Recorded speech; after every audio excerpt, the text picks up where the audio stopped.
We're going to start in the garden with Frankie, who's here to help us get rid of weeds, the unwanted ones, once and for all. Frankie, your yard looks amazing. How you doing? I'm good. This is my brand new backyard. So about 10 to 15 days ago, there was not one plant in the backyard. So this is new soil. There was a lot of weeds. And, you know, I want to always make sure that I can turn my garden of weeden into a garden of Eden. And that's usually the question for people out there as well. How can we kind of make it easier on all of us? Absolutely. Talk to me a little bit about how we deal with the weed situation, because there are certain tips we need to follow to make sure we're doing it right. Yeah, so first off, I would get you to take a look at some of the new soil that's here. I've already tilled up, but you can see over here, I left a little area where there's some new soil that's just gone down, and all of a sudden we can already start to see little weeds that are just starting to appear. It just rained here yesterday, so the ground is nice and wet, and that's usually the easiest time to go and really remove or even just till the soil. So the key is, when it comes to weeding, make sure that you're weeding your garden when it's wet. So after you've watered it and or after it's rained, because the weeds will just come up nice and easy. These are a lot of the ones that are easy to till and they're not perennial weeds. But if it comes to perennial weeds, what we need to do is we need to get rid of the roots. And so when we need to get rid of roots, we need to use a different type of weed tool that we have. And let's see if I can spot a dandelion. I can, right over here.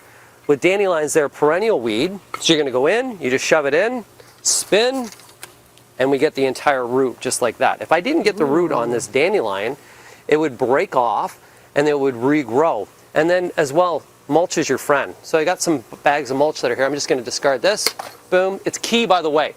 When you're doing weeding, anytime you have a weed, you try to put it right into a bag or into some sort of container. So that way when you're walking around, you're not spreading weed seeds around.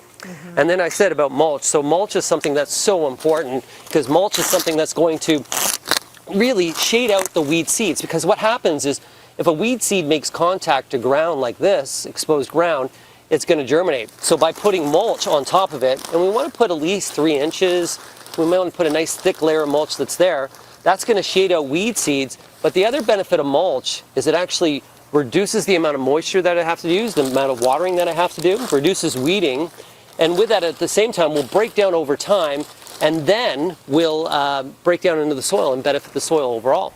I don't know if you're anything like me, Frankie, but I always need so much more mulch than I think I need. Like, you need so many bags of mulch. Like you just said, you want a certain amount of depth with the mulch. And the sad thing about mulch as well is that my dog loves it as much as we do, which means you know what he's doing on the mulch. But it looks beautiful in the garden, especially that beautiful dark rich mulch. It's really good at stomping out those weeds.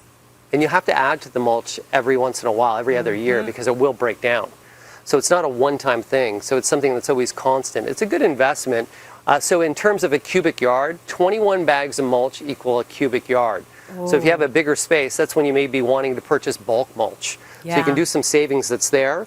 Bag mulch, though, is easy if you live in a, let's say, a townhouse or condominium where you have to go through the home to get to the backyard. Use bag mulch there because it's going to keep it cleaner. You don't want to be going through your house with buckets of mulch. Absolutely not. Okay, I want to talk a little bit about some of the weeds out there, because some of them are highly maligned, and some of them, people kind of like them a little bit. So let's start with the good old-fashioned dandelion, which we used to love playing in when we were kids. Right, so dandelions, of course. You know, a dandelion now has gained popularity, and it comes from the French name dent de lion. So that means lion's teeth. So if you look at a dandelion's flower, it looks like lion's teeth. The upside of dandelion, you can eat the entire dandelion. You can eat the root, you can eat the leaf, you can actually eat the flower itself. It's wonderful for that. As well, the reason why people are loving dandelions right now is they're an early flower for bees, for a pollen source for bees that are out there. But then there's the fans out there that say, hey, I want that good-looking green lawn. And I'm somebody that likes a green lawn. So what we can use is something that's going to be safe for my dog Bentley there. Bentley, come here. Come here. Are you going to come here? You going to come? I'll show you guys Bentley because he's just cruising around. Bentley! So it's super important for me to make sure. Yeah, there's Bentley. Can you say hi to the camera? Say hello.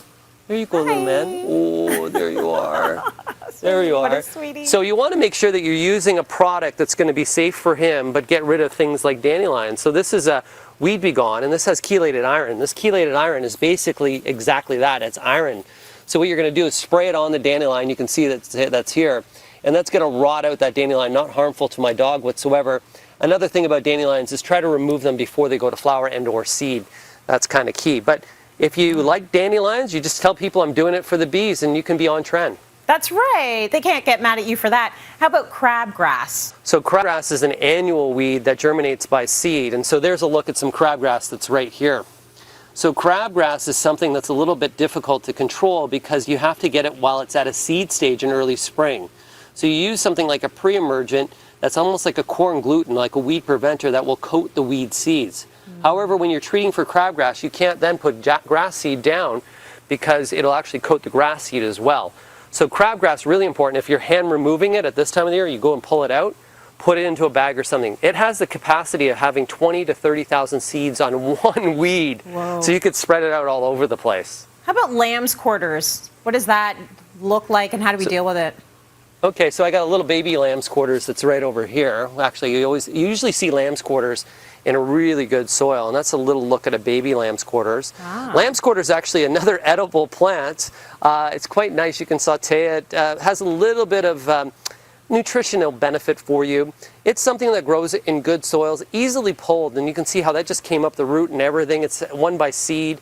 You'd never want this to go to flower if you allow it to go to flower and seed. So if you're waiting, like, that's the whole thing. If people are like, I'm not going to weed this week, I'll do it next week. Well, that half-hour weeding this week becomes an hour next week and then becomes 2 hours the week after because seeds fall, they germinate. So in the spring, you have to keep on top of it until your garden beds start to fill in. As soon as they start to fill in and you mulch those, your weeding cuts down. Absolutely.